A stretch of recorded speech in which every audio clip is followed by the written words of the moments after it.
Right, can you see around me? Can you see a sheep looking at me behind me? Can you see that? Can you see the green? Can you see the abundance of the field?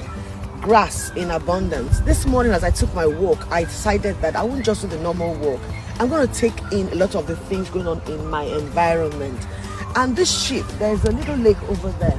And this lake over there, if I can show you the lake very quickly, I'll see.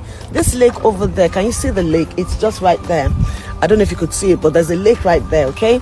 Now, this lake is a lake where the birds, the sheep, the cows, and I'm going to show you that later on over there, they find their way to this lake to drink when they need to drink, and they graze around here. I mean, the way they do it is that they apportion different areas of this grass and they bring them to just graze, and they find food for themselves, just like the birds. Now, these sheep have a way of being herded when it's time to go indoors. There's a place where they take them in.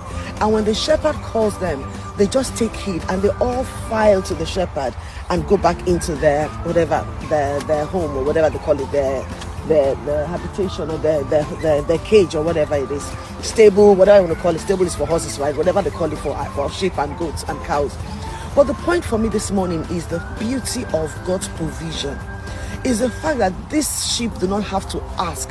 They just find what they need available to them. So this morning, I just wanted to highlight the fact that God has made all things available to us. But the God that made it available to us as human beings, there is a system that we have introduced to limit our access. So as we evolved and progressed and brought about all these beautiful innovations, it did something to desensitize us to the God of the creation. So when we look at the universe, we say God, some people refer to the universe as God, but God is a creator of the universe.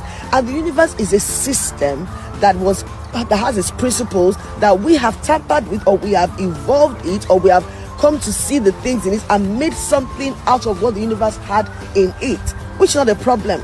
But then when we forget the source of this universe, we are totally out of sync.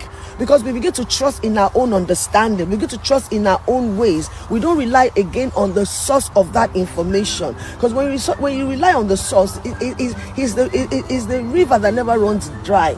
He's the one that brings about these innovations and these ideas. It's coming from him anyway. But if we don't let him drive us, we don't remember that he's the source, then we are disconnected from the flow of the blessing that this thing should be. Hence, it can become a curse. So when a Christian has access, and this sheep is really enjoying my message this morning, this particular one,